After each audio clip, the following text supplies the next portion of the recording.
Everybody, we're going to be starting here in just a minute. I'm going to be lighting some fires today as a pre-warning to everybody who hasn't been here for the show or is watching this after the fact. Most of the stuff I do here is rated R. If you're not aware of my language and how I do things, it is pretty loud. I don't pull punches, and I'm never attacking the people making the game, unless they directly did something stupid. Today is me going after the C-suite style and mentality of companies in the tabletop industry. Then we're gonna do some fun stuff, but I gotta get this off my chest after Gary Con. I can't leave the house till something stupid happens. So we're gonna start this off here in just a minute. Grab me some water, we'll be good to rock and roll.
What do you say we get this started a little early here, everybody?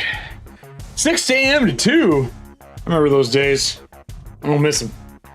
Those are hard for me. I'm not a morning person. Not a morning person, everybody. Although today I had to be. Sometimes you gotta. Sometimes you gotta do that morning grind.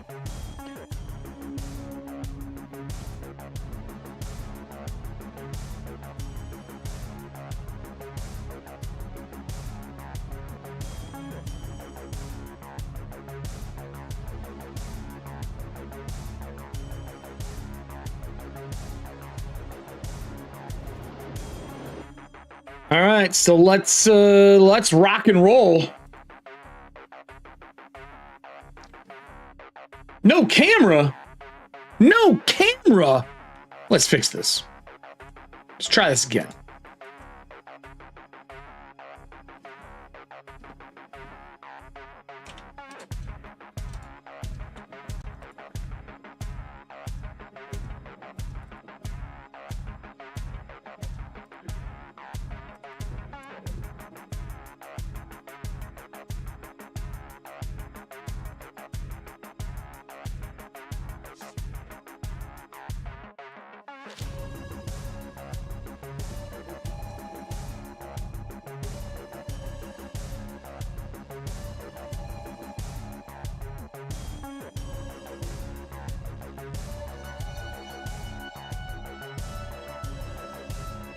There we go.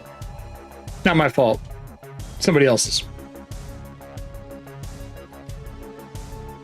Welcome to EFP Live, everybody. This is March 26th, 2025. Man, that still says we're just... I'm not used to it.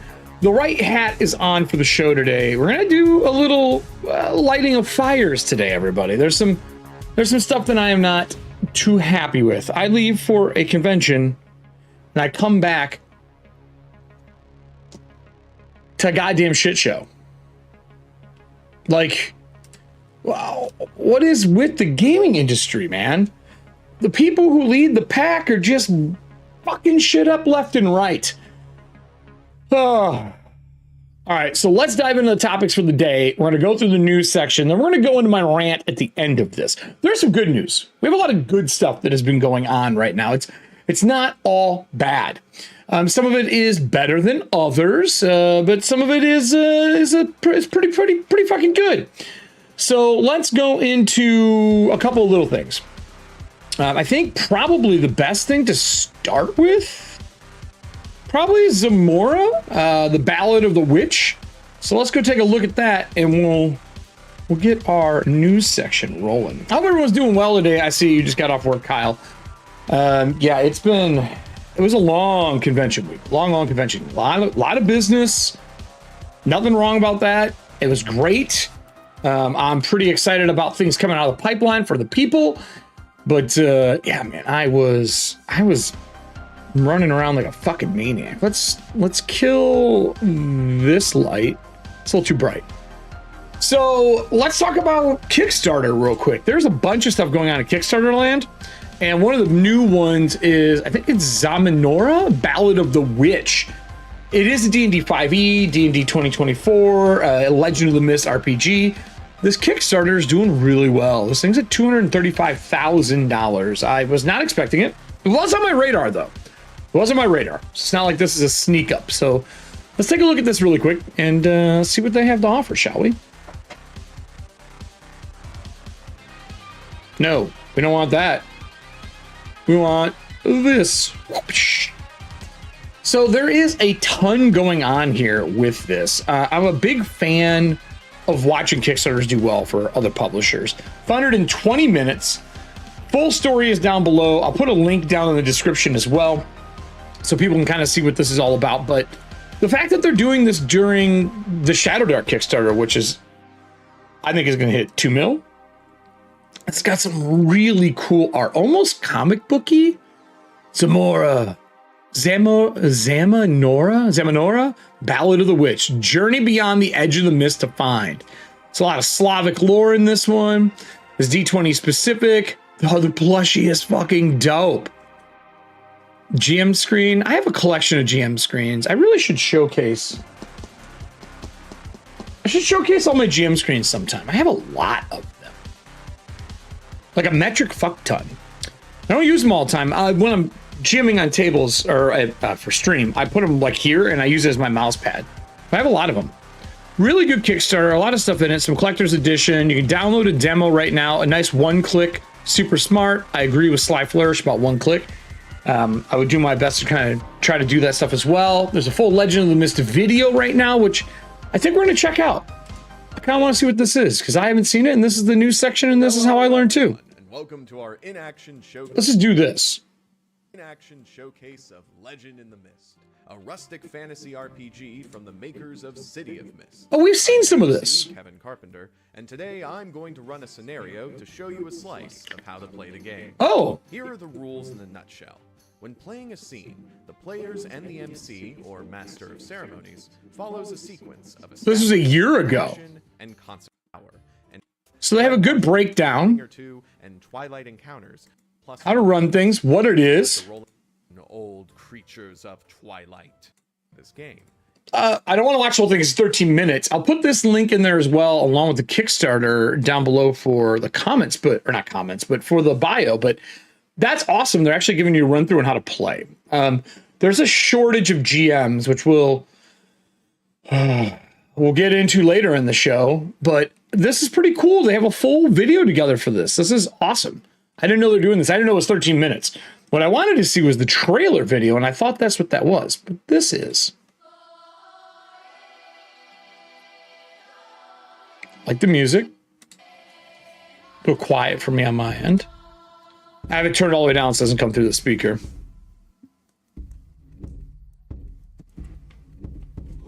I feel like I'm getting a lot of background noise here.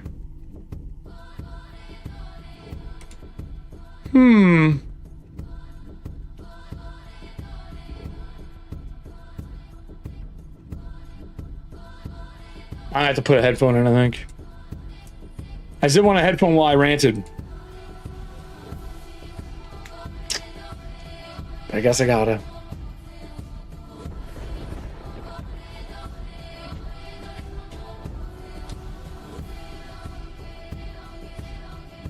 Okay. Looks pretty good. I like the art. I love this new animated art style everyone's able to do now. This is something you used to have a lot of people. I had to have people on your staff that could do this kind of animation, but this is cool. This is just all almost like anchor point animations, which I don't know, man. I'm a fan of them. I'm a fan of the anchor point animations. I think they look good. You can do some really good visual novels with this.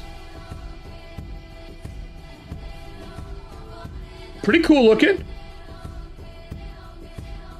2,243 backers, lots on here. 7 days to go. They're doing well. Smart play. Yeah, slide it all in. Give them all the good stuff. So this is Zamanora, the Ballad of the Witch. 7 days left. If you're a 5e fan or looking for some new 5e compatible, I wouldn't be surprised if you could convert this to DC20. I also think if you didn't convert it to DC20, you could probably do it with even Shadow Dark, as long as it's not, when you get over that 10th level, you start running into some real crunchy conversions. But I've ran successfully 5e stuff just to prove that it can be fucking done. That's cool. I didn't know that this did as well as it was until it came across my feed. But that'll go into our list of things today to put in the show notes. What else do we have here today? We have a couple other things. I have one I'm actually really excited about. We'll do that one last, I think. We'll do that one last. Let's talk about Final Fantasy, everybody. So for those who don't know, Final Fantasy TTRPG came out. I missed it. As a Final Fantasy fan, I missed it. It sold out on the first run for the pre-orders. People have been looking forward to this releasing, right, and becoming something kind of special. Let me turn down the volume here a little bit. And I really wanted to see what it was, but I totally missed this. Well, don't worry if you're an idiot like me. The Final Fantasy TTRPG, it's getting a full reprint. So they sell out its first run, and they're starting another one for the TTRPG. I don't know anything about it. This looks like a board game to me from Square Enix, but it is the box set. I should really see if my friend Valerie has picked this up, because she's a huge fan of it.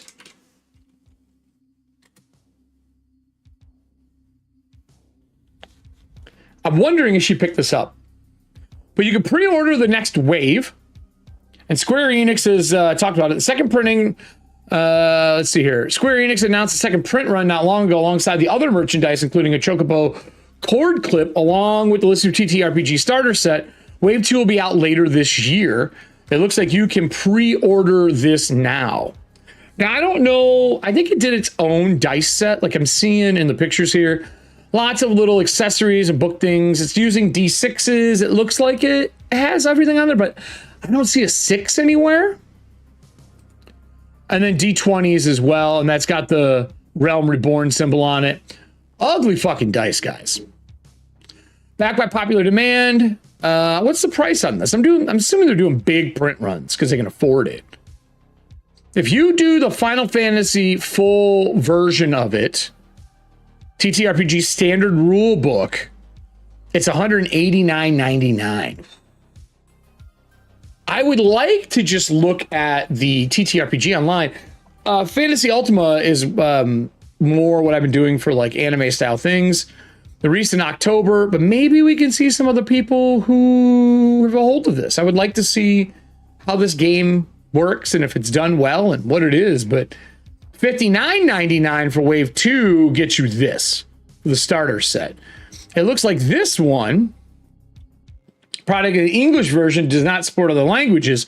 This is the big old box set. This has got everything in it. Everything. Pretty excited for that. Pretty excited for that.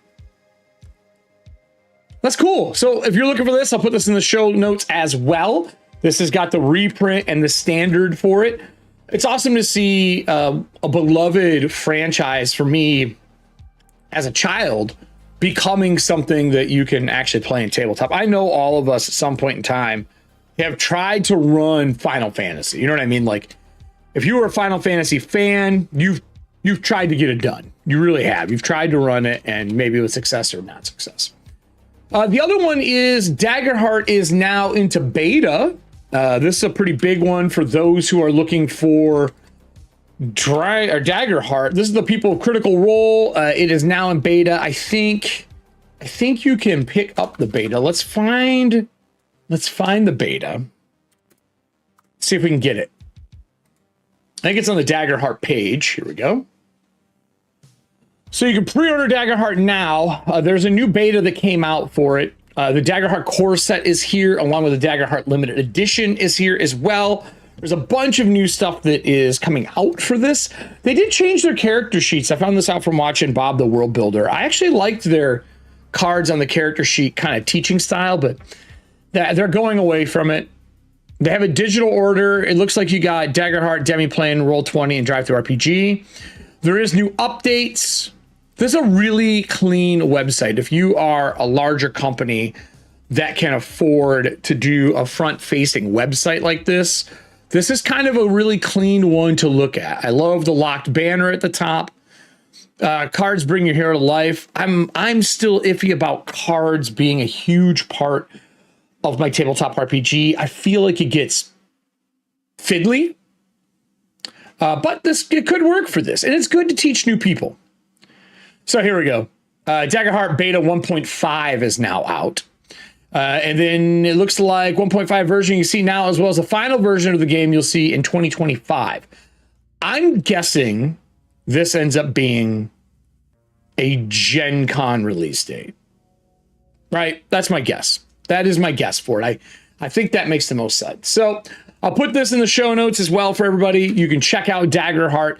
If you've done any of the betas, they have listened to the audience a lot, and they have done a lot of changes and added a lot of things to really make sure that the people who are playing their games are happy, which is what you should do. And you may see a theme. This is all leading into my rant that's going to happen later. It'll be the second video if you're watching this recorded later on.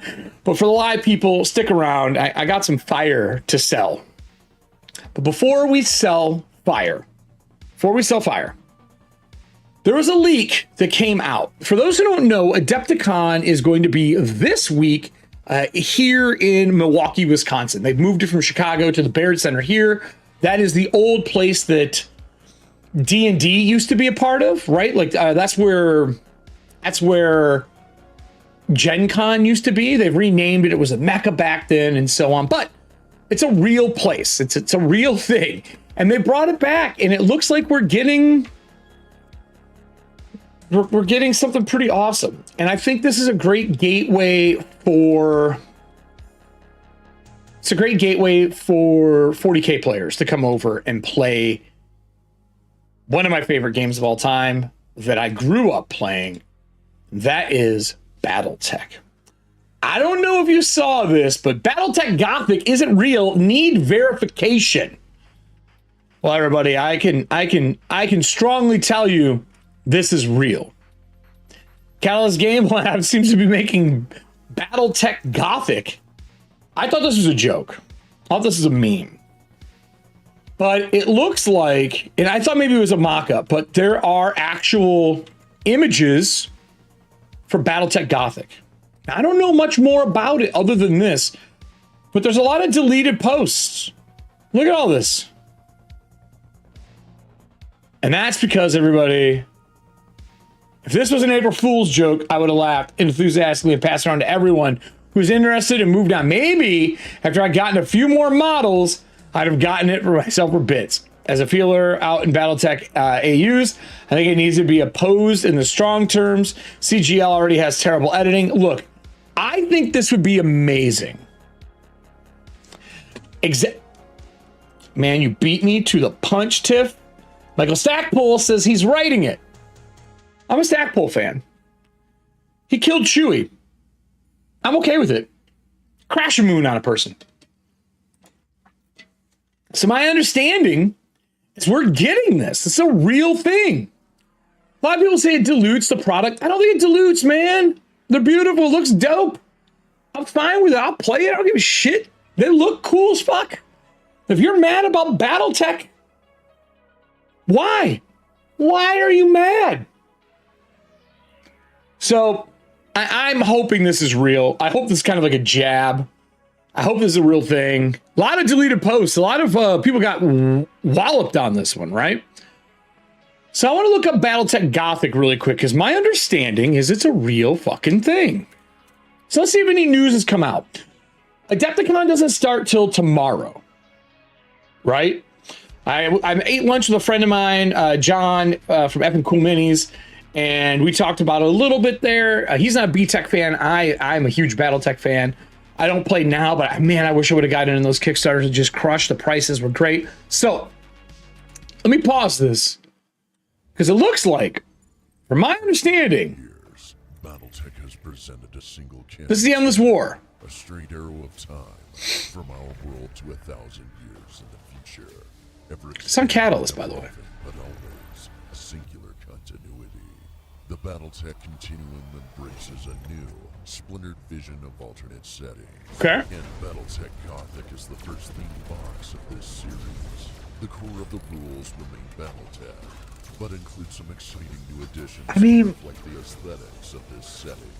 While the art and story hold a remnant of the universe you recognize, BattleTech Gothic has been reforged into a fearless dark realm of biological monstrosities and great realms clashing with ever-more violent mech armies. For the miniatures, we've gone above and beyond. Holy they look so dope! While including faction-specific heads, back tabards, and bas reliefs, so each player can customize the Atlas to their chosen empire. The BattleTech Gothic box includes everything you need to dive into this primal universe. Dude. We hope you enjoy this leap to an alternate setting. There'll be more such themed box sets in the future, exploring other possibilities. Join us as we enter the BattleTech Continuum. That is exactly what it is saying, Tiffany. It is saying, hi, Warhammer peeps. You want to try me? Like, yes, look, I'm fine with this. I hope it's fucking real. I will pick some up to paint them. They look amazing. And I want to start playing BattleTech again. I love that game so much. That was my winter game of choice. But for news, that's all the good stuff. And the next part of the news isn't good. We unfortunately got some bad news to talk about. And this is going to be a rant. But before I start the rant, I want to at least give the news to the audience so they know what's going on. And then I will record the fiery version later for those who just want the news and don't want to hear me give my opinion. I think that's how I want to do it. We'll see. See how heated I get just saying this. Wizards of the Coast Sigil Project, their VTT, lays off 90% of their workforce. Numerous writers, designers left jobs, haven't seen anything get published. Well, now they're laying off 90% of the Sigil team. After they did a quiet drop in February for the VTT that they have been using and put millions of dollars into and pimping to us to play. So here we are. Another faux pas. Another mess up with Wizards of the Coast. Now, I want to be specifically clear before I rant. Nothing wrong with playing D&D. Enjoy your game. I don't care if Tiddlywinks is your hobby. I don't care. I don't blame people who made the game.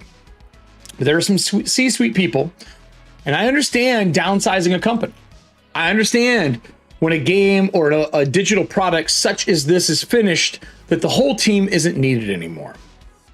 And I could believe that that is true, but 90% means that you've given up on the project.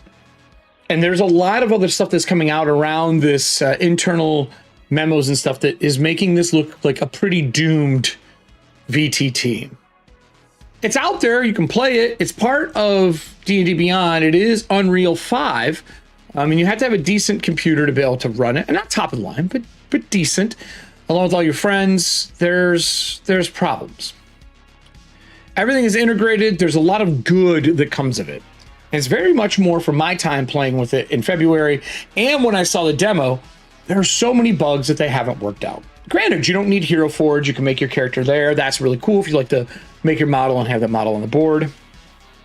But I feel bad for the 90% that were left to hang and dry. So with that, that's some bad news for the day. Let me give you some good news to end cap this. Gary Con was fantastic. I had a blast at Gary Con. I met a lot of new people. I ran Breachers a ton.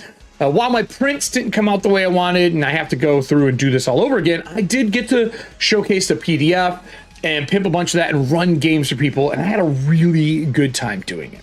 Met a lot of old friends and new ones, and just had a really chill convention. Shadowdark was everywhere. Shadowdark and I think Pirate Borg were the two games I heard the most about at Gary Con. And Pirate Borg, those gentlemen are fucking amazing. I've talked to them on and off for years. Drew from the show is friends with one of the people who are in that company. So bravo to them and kind of crushing their last Kickstarter, really putting out something amazing and finding their audience that wants to play some pirates and sink ships and do all the crazy shit that we've always wanted to do.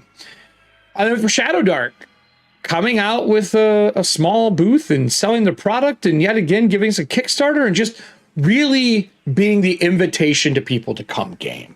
I think that's really the thing I learned from Shadowdark while I was there. And John said it the best. He's like, you just got to invite people. And that is what Shadowdark's doing. They haven't forgotten the people who made D&D originally, and they haven't forgotten the new people who are interested in playing D&D. And I mean D&D as a term of tabletop gaming. So that's super awesome. That's it for the news section of this. If you're watching this afterwards, it's recorded. Comment down below. Is there anything you're excited about that I missed in the news run-up for this week? Those are the main ones that I saw. I'm pretty pumped for those. But if there's anything I missed, let me know, and we'll talk about it in the comments. For those who are live, guys, I'm about ready to light some fucking fires. Literally gonna light some fucking fires. I got a lot of harsh words, sources, and track history to record. And I know I'm going to get shade for this. And I know people are going to tell me, stop covering D&D. They don't deserve the press. It's not about D&D. It's about all the people in the community that play it. But I am going to fuck this shit. That's where I'm at. So let's go to chat here for a little bit. Kyle, 6 a.m. to 2. Yeah, man, dude, I don't know how you do that, homie. God, that's a long day. Kyle, did you get the ability to download the PDF? I'm going to be updating the one. I found 4 errors when I was doing my print run, just some bumping and spacing and a couple spelling things, right? An I got deleted out or it was white. I'm going to re-upload that today. I'm actually going to showcase the PDF on show. Those will get uploaded right after the show. So you'll be able to download the new version out of that Google Drive. So hopefully you got to download that. I added it. I think I'm going to keep doing it that way just because as people come in, I want them to have access to the latest version. If someone drops out every month, there'll be a new folder every month to go download things from. I wish there was a way for me to add everyone's emails into Google Drive to really lock in who should have access to things. And I could put them in the post and you could fish through the post. I feel like fishing through the post is a little bit of a pain in the butt. It worked? Yeah, awesome. Awesome. Thank you, Kyle. I really enjoyed it. I really enjoyed making it. And I added a bunch to it when I was there. I'm already designing the first adventure. We have our playtest group tonight for the first adventure, which is the Anvil run. I ran that twice there, and then I ran it offline or online, not in person, a couple times. And then my group tonight is going through it as well, and we're playing an actual full campaign. I think we're going to do like 6 sessions, like a mini campaign, so people can get a feel for it and then see how it goes from there. So it was received really well. I'm going to try to get it up in the newsletter for Shadow Dark. I'm going to start pimping it after I get it on DriveThruRPG and Itch as well. That's part of my goal tonight and tomorrow. But I want it on Patreon first. If you're subscribing on Patreon, you'll get it. Well, you'll get the copy at the end of the month if you weren't already there for it. And then on top of that, I was going to say something else. Oh, it'll always be $1 less on my Patreon storefront for the digital copies. Just because if you're willing to come to Patreon and follow me and support me there and help me build up, an easier way for you and I to talk, I'm going to be giving a discount there for as long as they'll let me, at least. I did find out, though, Patreon, if you're using the iPhone app, it has to bump the price up, like from $7.99 to $11.99, because I guess Apple takes a big cut when it goes through the app for transactions. So I recommend if you're going to buy it, just do it from your PC or if you have an Android phone. If you want to save that $1, because otherwise Apple's just raking people over the fucking coals. Really weird that their app does that, but I found that out thankfully early. But yeah, you guys ready for a rant? This is gonna be bad, by the way. I'm gonna do a little yelling here. If anyone's ever been here for one of the ones where I'm a little salty, you know what you're in for today. I got some proof in the pudding here for this one. Proof in the pudding. And I think I'm going to release this so people can have it and look through it. I really do. Because it's not okay. It's really not. It's really not.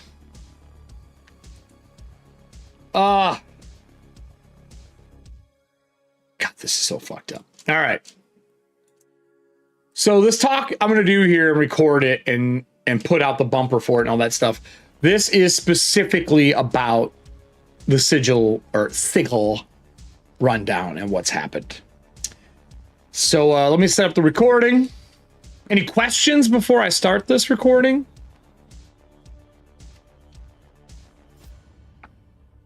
Any questions? Anything fun? Oh, I should record this piece to put on. I forgot. Hold on. Let me record this so I can add it on. So if you just watched the news thing live, comment down below, like I said, but don't forget to click the things on the left and right and all that jazz that you do. But really, most importantly, check out the Discord or go over to my Patreon if you really want more of a one-on-one conversation with me. I'm in both of them all the time. And then that'll be that. And then I need my bumper for the next part. Watch, listen, learn, be a better gamer. And then I can put that at the end of the next one. All right, so with those there, let's throw some shade, shall we? Let's light up this dark. I'm gonna put the ad up. I feel like this music isn't gonna cover it well enough. I feel like I need a little more angry, rage-filled music for this. Oh, hey! Secrets of Shadow Dark with Kelsey's on for Roll for Combat. I'll check that out later. Let me find my boy putting out the fucking Loud ass music. Need my heavy metal shit. I want some metal for this. It only seems appropriate. I'll watch this later. I'm gonna watch this later. All right. All right, let me scroll down here. Where's my boy? What I always forget his name. Why do I always forget his name? Let me go to my history. I know I've played his stuff recently. He's like the heavy metal guy I use for all my music during the live shows. Here he is, Jacob. Jacob Lazzotti. Lazzotti, I think. Lazzotti. Let's go to videos. What's he got on here that's new? 3 hours ago. What's this? This is a good opener.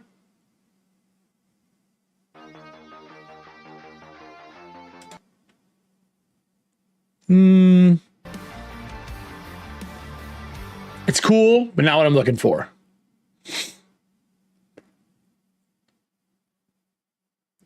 I'm looking for a better one.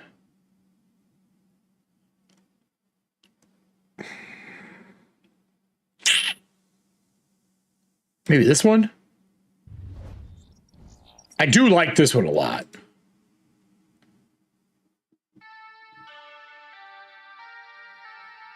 Does this go into metal? Let's see here.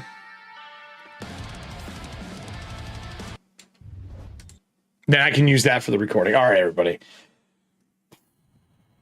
Let's do this. One take, everybody. One take. Cue the music.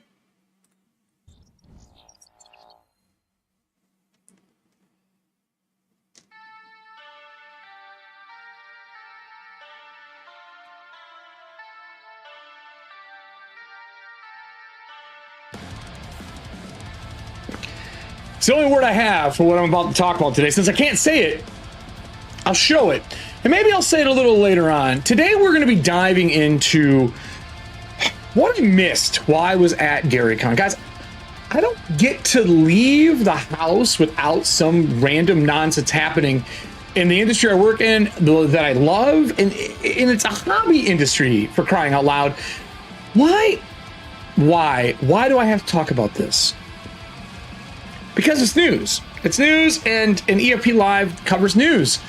Everybody, I talked about this in the live show earlier, and sigil is what I've always called it. It's a Planescape term for the City of Doors. One of my favorite D&D settings of all time, that and Ravenloft. And they decided today, well, not today, while I was gone, to let go of 90% of their staff. And while we can dive in to the 90% of staff that is gone, what I really want to do is I want to talk about the track record of Hasbro WotC, Wizards of the Coast, and how they've created a C-suite airlock.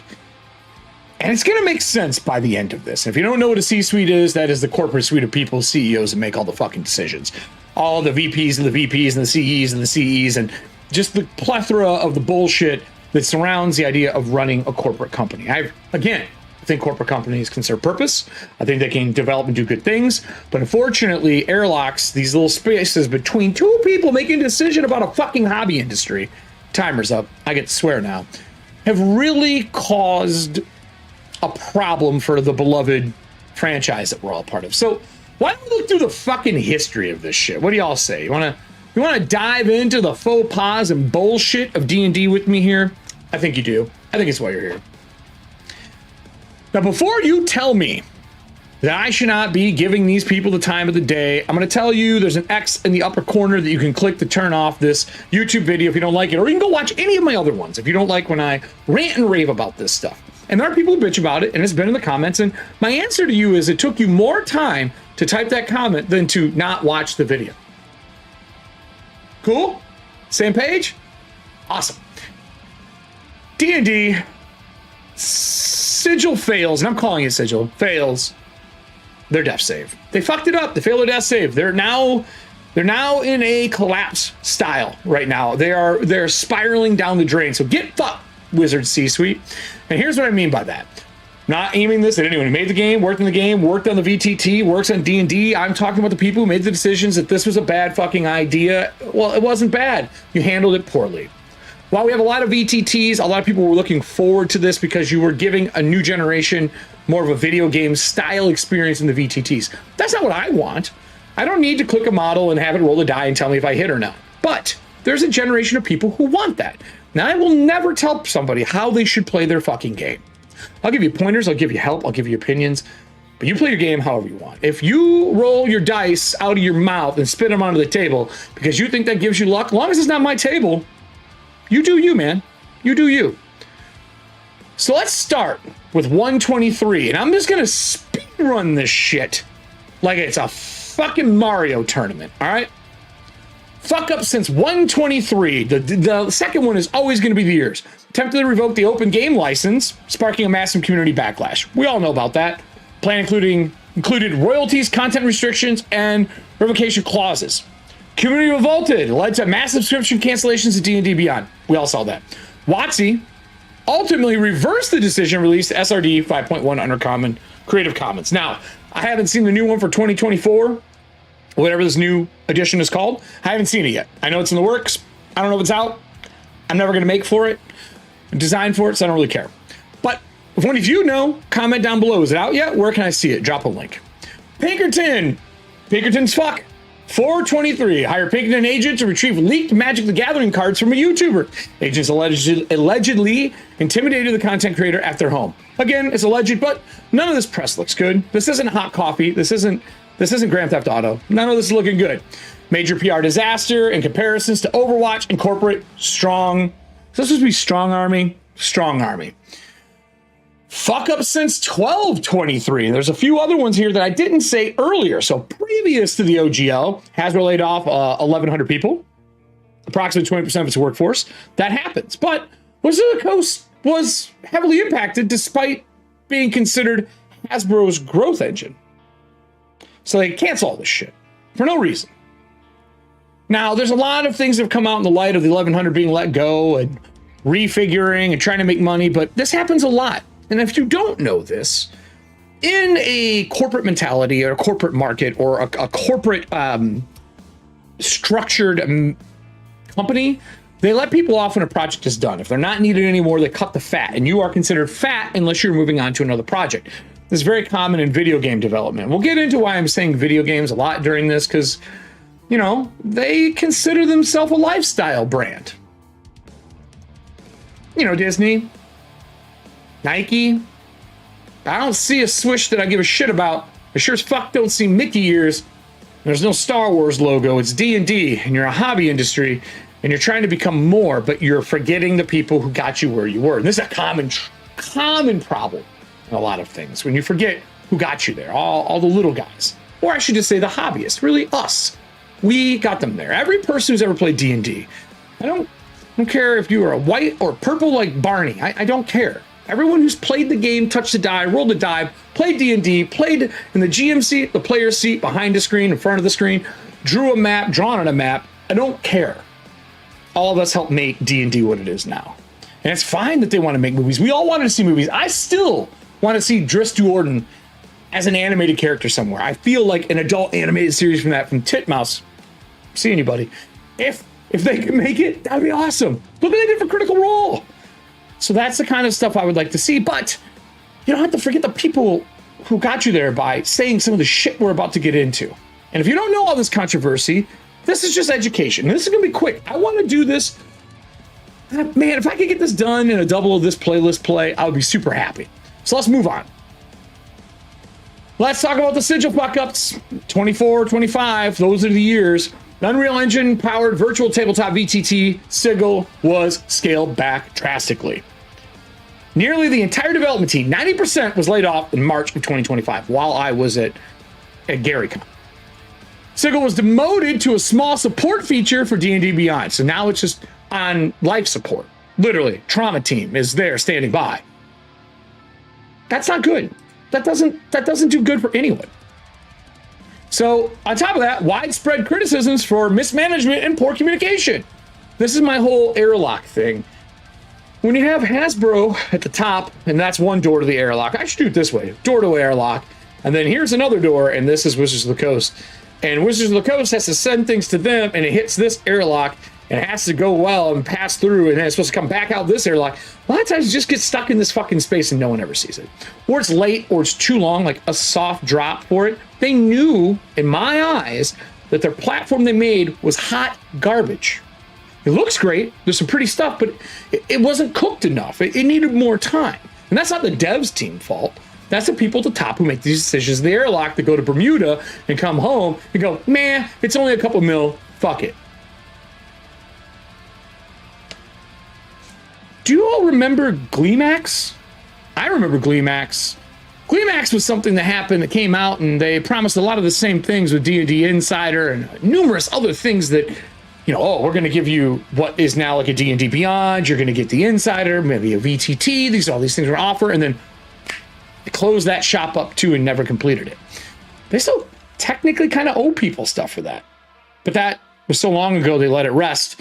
And on top of that burial mound, they're building Sigil, a new version of what they were offering before, because technology is better now. They are right. Well, Unreal 5 didn't exist back then, but you aren't delivering the product. You soft dropped it and didn't put any marketing behind it, and you gave us something that isn't complete and buggy. Look around. Anyone who's talked about it, not happy. So, with that said, let's talk about the next part. Leadership fuck-ups in 24. Cynthia Williams resigned as Wizards of the Coast president early 2024. Her tenure covered the OGL backlash, Pinkerton raid, and the digital strategy missteps. Replaced by John Haidt, ex-World of Warcraft, signaling the shift in direction. I don't know John. I'm not going to talk any shade about him. I haven't seen him directly do missteps unless Sigil counts, or Sigil counts. Was that under his reign? You let it go because you saw something wasn't developed the way you wanted. And don't get me wrong, World of Warcraft is the best MMO, or one of the best MMOs we've ever gotten. It's still alive today, so I'm not throwing shade at that. Throwing shade at the thing that got dropped and punted to the street, and now is like a small part of D&D Beyond. So not looking good. Let's talk about creative direction and criticisms from the masses. These aren't me, by the way. This is pulled from a bunch of different resources. I have a bunch of sites that these are sourced on as well. So I'm not just like pulling things out of my ass, okay? So crit fails. 1D&D, aka D&D 5.E. Remember, it used to be called 1D&D, has been criticized as an incremental update with little innovation. The spreads are better. It's pretty. That's about all I can say about it. Some players view it as a monetized focus rather than creatively focused. I think that's a pretty true statement. The DMG is better. It is the best one I believe they put out. I still believe that Tales of Valiant, Shadow Dark do a better job of teaching you how to GM. That's my opinion. You do what you want with that. And then, of course, there's a community concern about subscription models and the fragmentation of 5e compatibility. There's a whole faux pas where, like, you couldn't access certain things between the old edition and the new edition. Just, it was a fucking nightmare. Nightmare. Then, of course, we have Magic overproduction. Wizards of the Coast flooded the market with Magic in 23 to 24. I believe, and I could be wrong about this, but I believe that they did it because how well it was doing during COVID. And then when COVID was over, it's like everyone forgot how shit works when people were trapped at home. You fucking just look at any home vacation. Anyway, retailers and fans criticized the pace and cost of release. Bank of America downgraded Hasbro's stock, citing over monetization of Magic. Doesn't look good. Doesn't look good. Then we got Beyond Backlash. Post-OGL concerns grew around microtransactions and future paid content walls. So look, for those who don't know, how this worked is you used to be able to be like, you know what, I really want to get that XYZ thing. I'm just going to purchase this on D&D Beyond, just this piece. I don't want the whole fucking book. I don't need the goddamn adventure. I'm a player. I just want the feats that were in there. I just want the spells that were in there. And you used to be able to kind of a la carte build your shit. And then they were going to change it to where you were required to order the books and buy the books instead of doing that. And there was an unease about the potential creating homebrew or AI assisted content. That takes us into the next dark horse in the room. Oh, the AI fuck ups in 24. All right, look, mode of clarity here for everybody. I am not anti-AI. I'm not. I don't. I think that it is a great tool that can be used just like a knife can be used to prep your food at home. That same knife is bought by someone who's a serial killer. See what I'm saying here? It's a tool. Tools can be used for good or bad. Depends how you use them.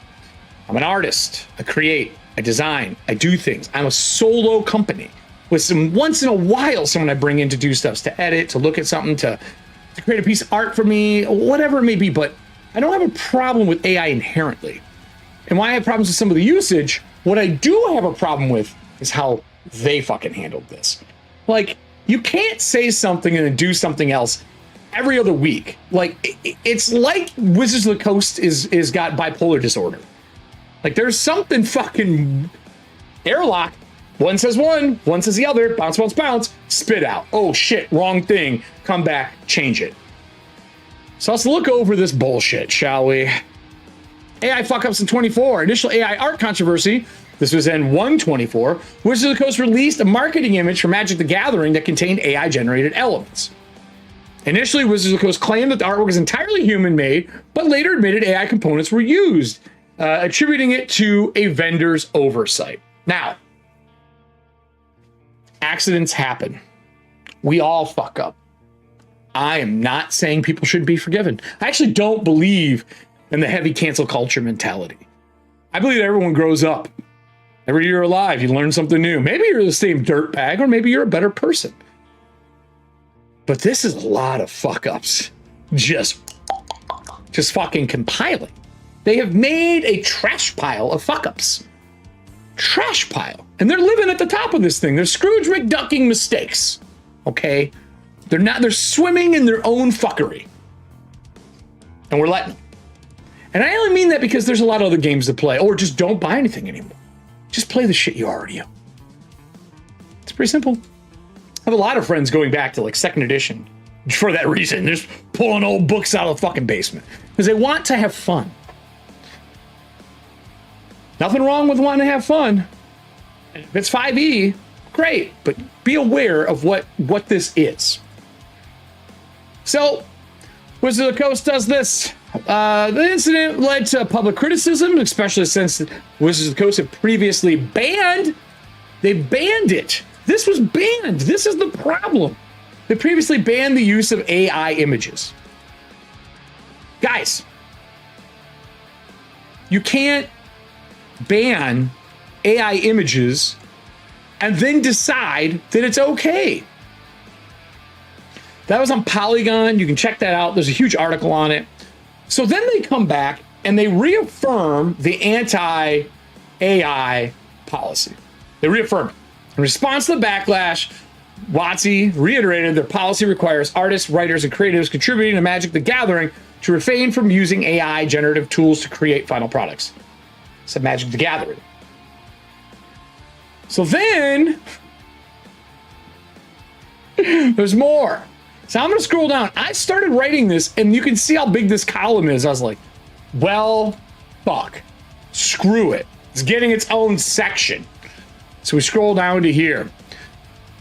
In 524, they did an AI engineering post.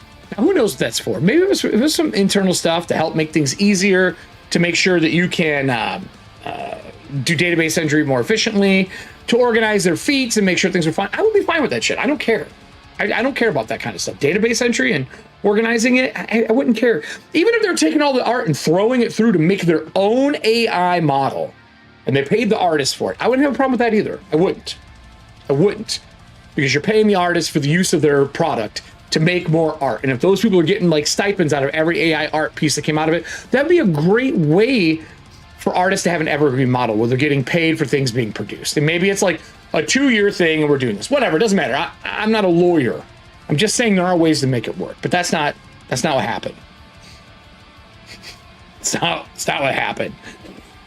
So Wizards of the Coast posted a job listing principal AI engineer seeking expertise in AI ML systems for tasks including asset creation and generative content. This is from comicbook.com and Wargamer and plenty of other sources that were out there. Those are just the two that I remember reading. Those are still up and around. This move sparked concerns among fans about the potential use of AI in the creative process, and that's from GeekWire. Then, clarification on the AI role, Wizards of the Coast then clarified that the AI engineer position was intended for video game projects and not for Dungeons and Dragons or Magic the Gathering tabletop games. They emphasized that their stance on AI tabletop products remained unchanged. Until Chris Cox decides to open his mouth. He was the CEO. Chris Cox is CEO of Hasbro, was his parent company, indicating the interest in leveraging existing D&D and Magic products to build compelling AI use cases, suggesting potential openness to AI tools. Guys, he has also said things like, I'm an AI bro, I like AI, things like that. And that's fine, man. You're allowed to use it in your home games. Do whatever the fuck you want. But you're the largest company in the game right now. And instead of leading by example, you're leading by failures. How is that okay? How is that okay? And that's just I'm just scratching the surface on this. I'm not even going like deeper than this. This is doc I put together literally in an afternoon of just looking through things, citing sources, going through my file of red docs and things I've collected over the last year since OGL's been going on, just to be informed. I'm not saying every gamer has to be informed. I'm not saying that. What I am saying is Wizards of the Coast, this is my prediction, they're on their second fall. We saw it during 4th edition when Paizo swooped in and brought us Pathfinder 1. We even saw it a second time with the OGL when Pathfinder 2 blew up. And right now, we're seeing Shadow Dark's rise and other creators making products that are going out and raising $1.2 to $2 million now, if Shadow Dark hits that, to make games that they want to play, to give to an audience who want to play games that simply asks in this one thing. They invite people. Come play. That's what they ask. Come play. They don't care anything else. They don't care sexual preference, political things. They don't care about where you're from, who you are, what your opinion is. It's just come play a game. Let's have fun. Let's have fun. Roll some fucking math rocks and kill some bad guys and find some treasure. Tell stories together and have fun. D&D doesn't get that. And I think we're going to see a collapse again. So everybody, go find your 2nd edition shit. Go find your old 1st edition modules. Go run them in OSE, Shadow Dark, Traveler, Champions, Pathfinder 1, Pathfinder 2, Chaosium, Gumshoe. Who gives a shit what the system is? Go find third-party publishers, people making stuff. Do the same thing we did when OGL happened, because they just promise something again and rip the fucking rug out. Are we gonna keep giving them money? That's it on this rant. Comment down below. What are you playing right now? I don't need negativity. I will fucking ban a motherfucker for being a dick. But what are you playing right now? What makes you happy when you sit down at a table at a convention, your home, or online? What makes you happy? What games do you play that make you go, this is why it's my hobby? The sure as shit isn't this. That's it for this little rant, everybody. If you're here for the live show, stick around. We got some fun stuff to go over. For those of you who are watching this video later, please click the buttons. You know the routine. We're trying to get to 500 so we can do some stuff. And of course, if you haven't checked it out, there's a link below. My first zine for Shadow Dark, Breachers in Shadow Dark, is now out. You can pick it up on Patreon for $1 less, and by the time this video drops, should be on Itch and Drive-Thru too, wherever you keep your library of stuff. But like always, everybody, watch, listen, learn, be a better gamer. Invite people to play. Stop being those D-bags. Don't be wizards. Be the crew that makes stuff, but don't be the ones making the shit decisions. Stick around, everybody. Let's get into some fun stuff. Holy fuck, dude. Do you know, like, this took me no time to come up with. Like, they just can't not keep their foot out of their fucking mouth. Mistakes kill a company, franchises, and for intellectual properties, but thanks to new publishers, we still have creators that give a shit. So, if you're a gamer or a GM, I can't do this anymore. Like, this will get deleted, right? Because this is the AI fuck speech. But these are the criticisms. I'm going to fill this out with some more critiques that I found. But, like, this is 3 pages of shit? Fucking kidding me right now?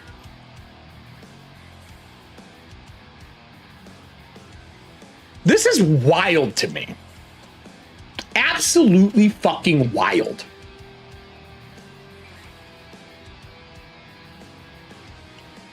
Yeah, you missed the rant. You missed the rant. I was a little hot. A little hot. Fucking ridiculous, everybody. Absolutely. I don't understand what the fuck they are doing. Like, what the fuck are they doing? I don't want to hate them, though. Like, that's the thing, everyone. Like, I grew up with Wizards of the Coast. With D&D. I grew up with D&D. I love it. I played it my entire life. First, second, third, fourth, fifth, 5.5. All the playtests. All of them. All of them. And now I feel like if I do anything to support them, I feel like I'm in cyberpunk, man. I feel like if I do this, I'm in cyberpunk. I'm supporting the man. I'm fucking pissing off and doing the wrong thing. Like, it's so, I've never felt that way in my life. Sure, there's companies where I was like, fuck these guys. You know what I mean? I'm not doing this shit anymore. But, like, I actually feel like I'm making a fucking mistake.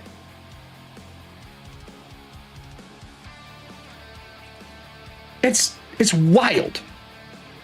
It's absolutely wild.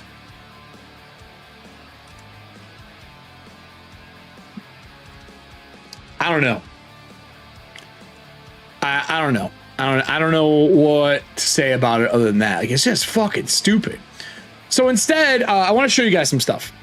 I learned a bunch of cool things at the con. I had a couple things fuck up.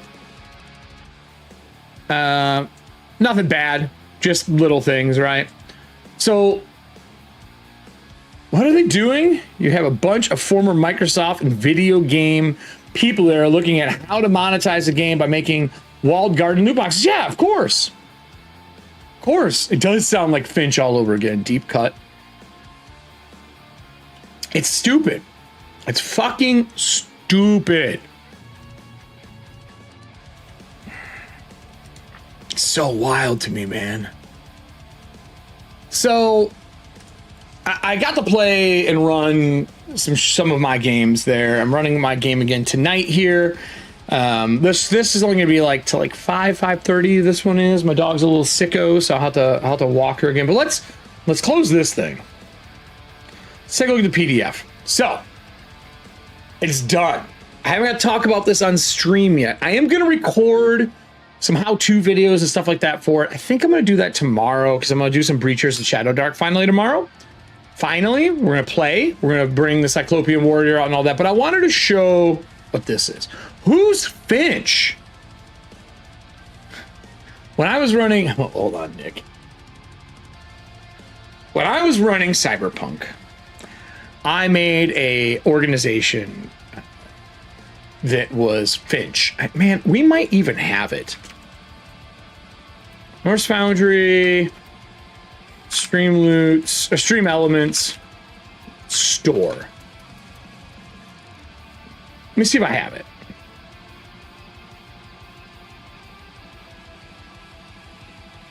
Let me see if I have it here.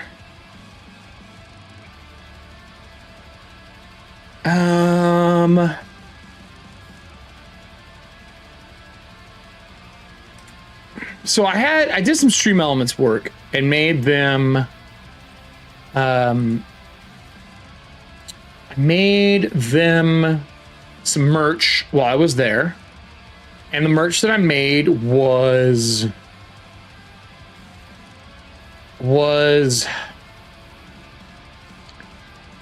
a shirt for Finch. She was a bad guy in the game that I had Diana actually play.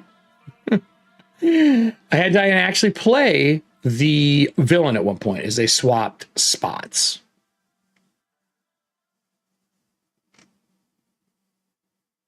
And she was one of the best villains I have ever had in a game. Like, legitimately a good villain. And she had a shirt that was a triangle as I brought her back, and another shirt that said Finch lives in like this Miami Vice style. I don't know if I can find, maybe I can find the artwork. The merch store is not up anymore. Let's see if I can find it. It might be floating around on the internet. No, I have a copy of it somewhere, but it was a lot of fun, and she was a main villain. But it was she worked for Corpo and in Cyberpunk, so I was hoping maybe I had it laying around. Sorry, I'll find it. Maybe I'll post it in Discord. Actually, if anyone here who's watching the show has a picture of the Finch Live stuff, throw it in the Discord channel. It'd be kind of cool. See if anybody has it. Right?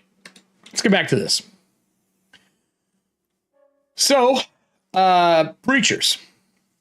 We're not going to record this part. I don't want to showcase it here. Well, I want to showcase it, but I don't want to record it. I'm going to do a walkthrough on how to like run adventures and roll up adventures. I'm going to do it before the live show tomorrow, and we're going to roll up an adventure using the Breacher stuff.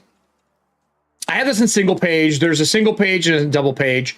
It does have scrollability and stuff like that in it. So there's a bunch of different stuff. I've exported it a bunch of times to give us the best version that I can make right now. So this is what we're looking at. I just want you guys to see the final thing, because you guys were all here through it all. I feel like you deserve to see what was made. So I went with Breachers Volume 1 instead of Breachers in Shadowdark. I was allowed to use it. I just decided I like the look of this cover better. I like how this cover turned out much more. This is the map on the inside for the district. It's an old grunge city map where everything is. I did some little lettering, but I left a lot of it open for the GM to interpret and do what they want with. And I went with big blocks because you're inside of like this walled district and it's kind of squared off. The next one's like a weird hexagon shape. But I did some rumors in Everpeak for the district. A bunch of fun ones that are different, that make sense, things that people have heard to get you started for a game. I also did the locations and major NPCs, human unless noted. I've been doing that kind of thing because that seems to be how Shadowdark teaches stuff, which I gave A through J locations, and you can always fill out your own. These also have secret sheets, which are something I'll show after this. The blank page is for it. I may put an ad here for Patreon. I got to look and see if Drive-Thru-RPG let you put ads for your own stuff in the books. Because they used to be really weird about it, but they might let you now. I'm not positive. The whole thank you for what it is, what I use, all that kind of stuff. Noto Sans. I ended up using it, Nick. I went through it all. All this is on here. I'm going to be printing through Mix'em for sure. I think that's what I'm going to end up having to do. And then I just made this conscious decision to only have the page numbers on the odd pages, because as you're flipping through the book, those are the page numbers you see. I did that just to have a little bit of an aesthetic flair, right? Get your alcohol ready. Hyperlink drink is in here. The entire beginning piece is hyperlinked. Every one of these are hyperlinked, everyone. Every one of them is hyperlinked. I don't know why these are underlined, though. Those are not supposed to be underlined, which I will definitely fix because I don't want underlines. It's a really good font. I like it for body text very, very much. I don't think it's my favorite body text font, but I like the cleanliness of it. I think it really does get the job done. You know what I'm saying? So let's go over here. I want to fix this now while we're talking. This didn't get deleted out of this copy for some reason. And then down here, we need to get rid of these outlines because nobody fucking wants this here. Nobody wants this. Nobody wants outlines or underlines. I mean, boom, done. So anyway, that's that. I fixed it. You guys can't see it, but I'm fixing on Canva right now. So we have this pretty clean, works well. I bumped some things around to make sure it's not in the gutters, but these are all hyperlinked. I gave a good welcome. I really wanted to do it. I thought about hyperlinking the secrets, but I didn't end up doing it. I found a few spelling errors that were just like missing an I on something and some space issues, so I fixed all those. I'll have to look at yours on set. I was gonna hyperlink my map, so I had nothing to hyperlink. My adventure will have hyperlinks in the map because I feel the same way, Nick. So you have all your page numbers. These are all hyperlinked as well for ancestries. Click, boom, you're in ancestries. I have the 2 that came out. I stuck with the pick 1 ability. Each one of them has 2 abilities that you can pick. I wanted something fun. I have naming conventions to fit the setting. Super clean. Dungeon Chef. I touched up Dungeon Cook and Meal Prep. I had it tested. I fixed a few things that people had problems with. It runs smooth now. The talents are here. We got our artwork for our boy. We have all of our names, levels for the alignments. Winner of the next one. These are all the cooking recipes. I've decided that I'm going to be doing some advanced recipes as part of the marketing push for this. There are going to be free versions of recipes. There'll be little recipe index cards that you can print out as a dungeon chef to have your own Rolodex of recipes for your character. I haven't decided if I'm going to make them real recipes because I do love to cook. I thought about doing that. I just don't think I'm going to have the time to do that for ads, but I will give you ability ones that have benefits in our advanced recipes. I think that's going to be pretty fucking fun. They'll be free. They're just going to go up on social medias, and a lot of it will go up on my Patreon. But you got your D12 thing, all of the new gear for the chef, along with the honed rules that we stuck with.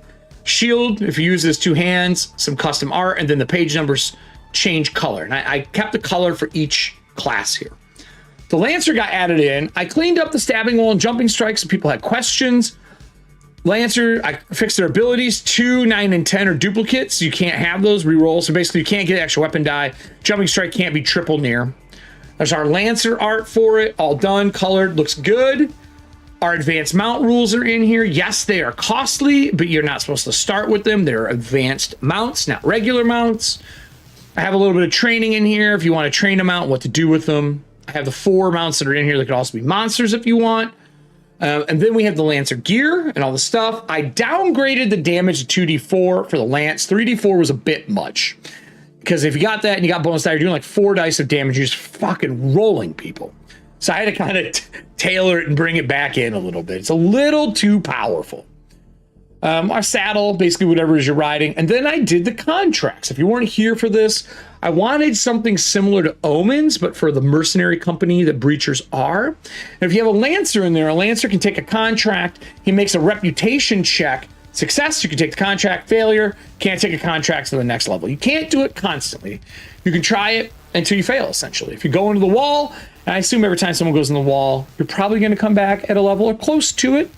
And you get this contract and you have to get it done. On success, the party gains a listed reward. Lancer chooses 1 reward, gain XP or permanent bonus. You kind of pick which one you want. And then, of course, if they failed, they take another penalty, choose one other party member you have to share it with. So you take the hit and somebody else does because it's a contract for your party. And it's basically lose XP or summon a permanent loss. Not horrible, but it's fun. It's a fun little contract of things you can do. It's all about hunting monsters and clearing out problems or killing diseases or whatever it is. I touched up the Cyanite, answered some questions that people had a custom art to this as well. We have our Cyanite talents, Wooklo, our Cyclopean Cyanite in that grunge style. He's purple, black and white. I did not make this part purple because I wanted the black to kind of show through here. You got your disciplines, your new Psi gear, your Psi gem. People were asking what they look like, so I merged a bunch of stuff together, did a mixed media piece for this. And then, of course, you got your psi enhancers, how they function. Of course, I wanted these to be something that people look forward to getting, but they break if you roll a 1 when you're manifesting. Really clean. All your backgrounds are in here. I had somebody roll a cobbler when we were live at the hall, and they're like, that's the person who makes shoes, right? I was like, yeah. And he's like, why would I want to do that? I was like, dude, read the whole thing before you're upset. You know, shoes, repair, and the prints they leave behind. It makes you a tracker. You get advantage of track. Like, how perfect is that? And it came into play. It was really fun. So I had some fun ones in here. I haven't seen his backgrounds before. And then, of course, all these are hyperlinked.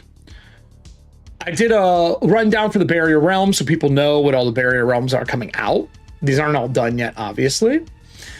The Lavender Snow at the Riftbreaker Gate. This is where you go into the wall. I have a little story for inside the setting. Between the walls, so basically this is when you are in the district, what the district is, Everpeak, the people, and so on.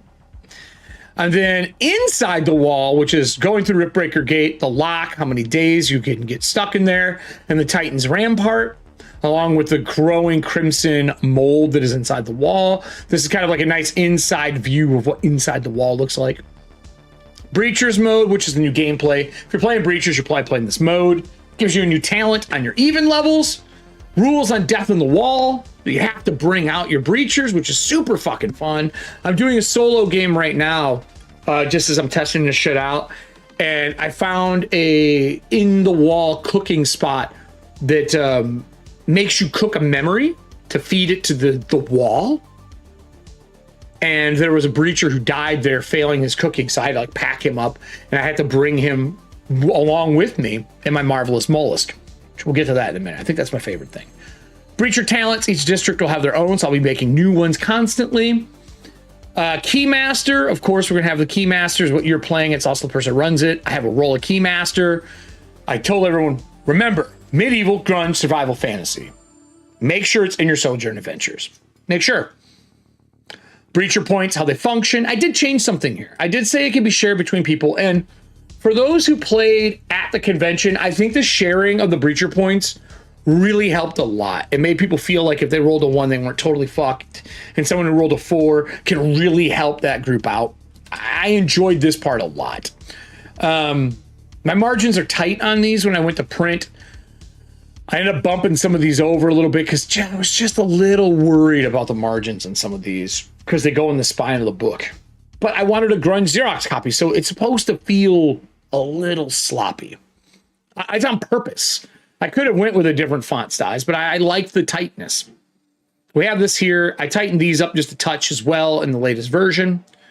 Of course, we got all the Sojourn packs. These are all the new items. The Marvelous Mollusk is probably one of my favorite things. It's a large metal shelled snail that moves, and it has storage in them. So Mev is my Marvelous Mollusk. I actually rolled it as a talent for my Breacher talent, which was pretty cool. I got a Marvelous Mollusk. All your variant rules for weapons.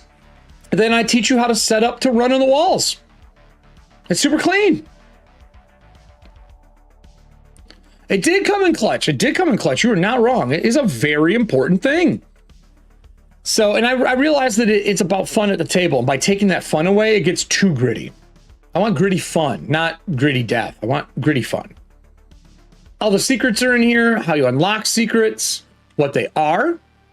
I talk about, this was all new. I don't think anyone saw this. I wrote this off air. But secrets shape the Sojourn, and I want people to understand that you should be making secrets, that they are important for your game. And, you know, start small, build deeper, tie secrets to NPCs, places, and actions. Use rumors, vary how secrets are revealed, that kind of stuff. And also that your players secrets change the world. Players should chase the truth.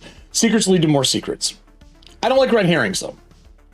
Then I made a secret table based on levels. That's kind of like the big mechanic in here. Secrets released on levels. So you roll once, and that is your secret for your campaign. Or whatever your arc you want to be, from levels 1 to 3 to 8. But you don't ever give out these level 8s. And if you want 2 secrets, great. Roll another one. They can learn something new, and you have 2 going at once. But when you roll up your game, you pick 2 themes between medieval, grunge, survival, and fantasy. And then you roll on that, and this is how you create your story. So if you roll, for example, I don't know, let's roll a D10 in chat here. Let's see what we get. Exclamation point 1d10. Right? Work. 7. A leaking pipeline releases an unknown vapor. Some say it enhances strength, others fear mutation. So you can roll this, and then you do that for levels 1 to 3, and this is part of the medieval time frame. Like, what is that? People are feared of mutations? Why? That's about politics, war, honor, power, and struggles, right? Then you could get grunge. If you got a 7 in grunge, it's like knightly order is hiring breachers to recover artifacts lost in the battle centuries ago. Yeah, it's a survival. It's a runner arrives at the guild hall, barely alive, clutching a damaged map.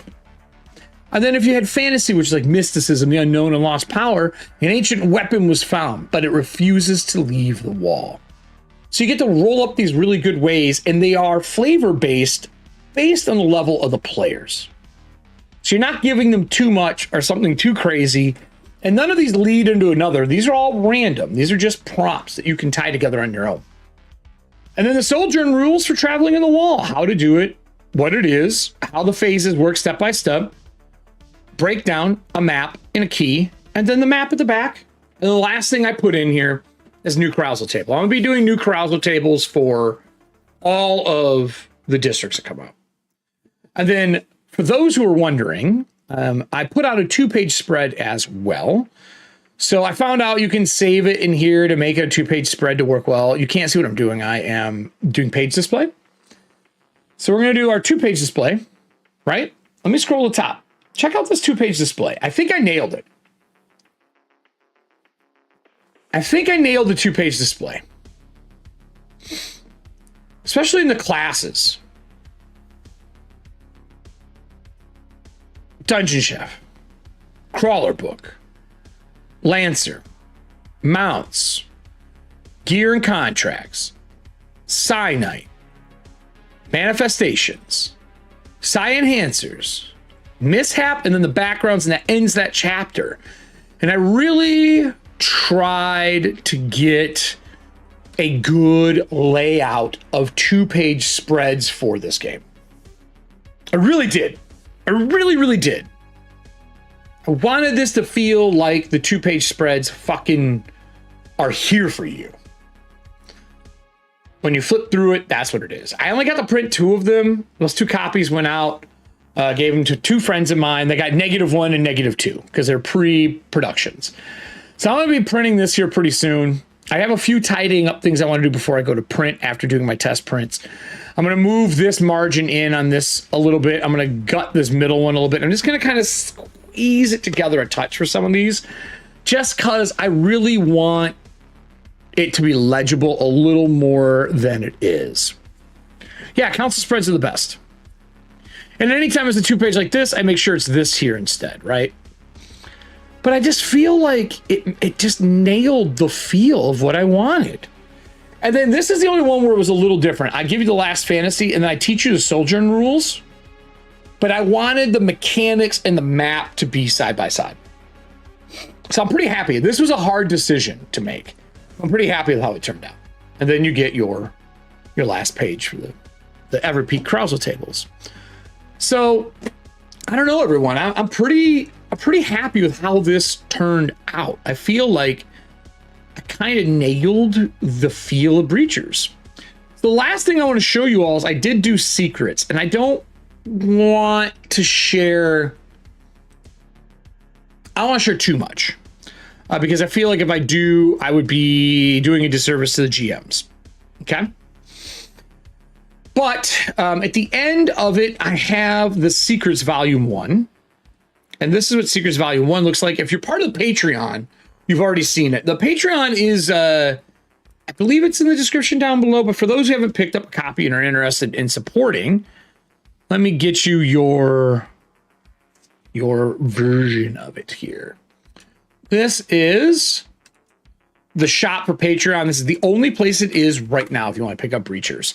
You can either support through it and you'll get it at the end of the month when I do my big push for the end of the month.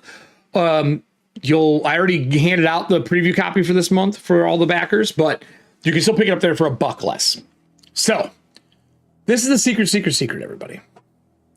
I kept it. I love secret.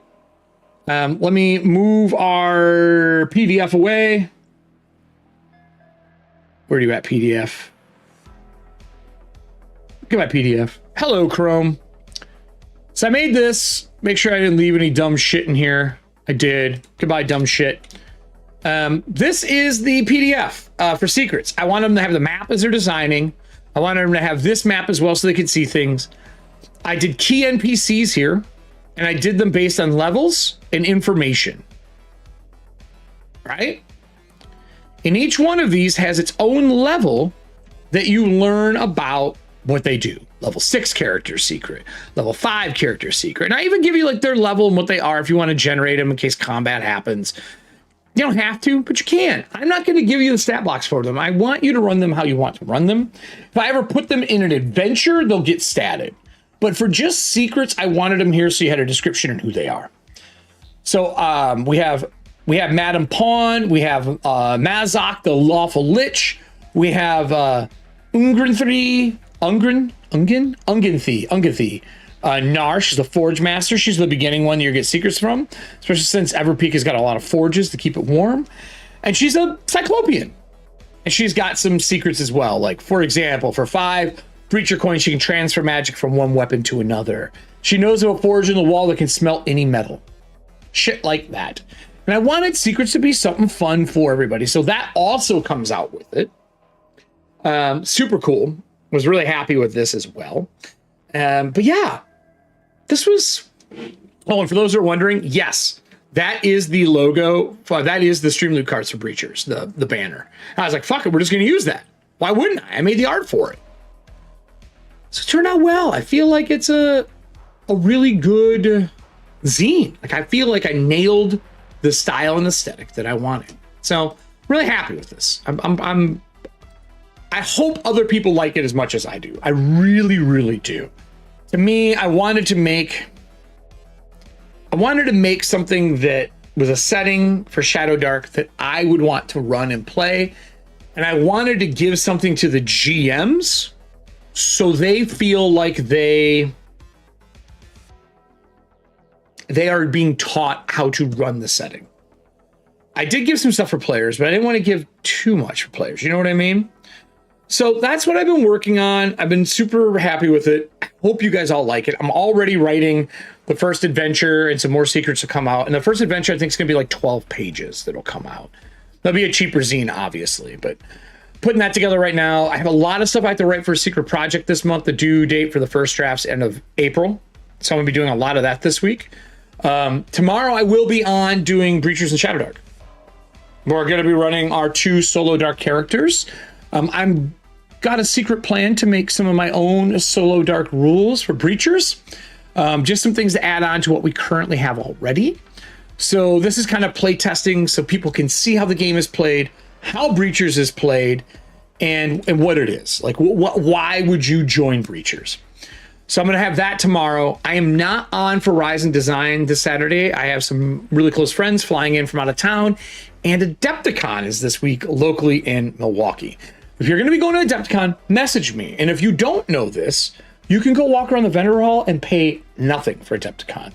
So basically, I'm going to run a Breachers and Shadow Dark tomorrow, and then I'm going to go over to Adepticon, or I might go before and then come back. I'm not sure yet. It's going to be fun, though. I'm excited to do that. So that's it for EFP Live today, everybody. I hope you have a wonderful day. Go play games. Don't let Wizards of the Coast control you. And yeah, man, invite someone new to play a game. Same as always. Watch, listen, learn. Be a better gamer. Invite.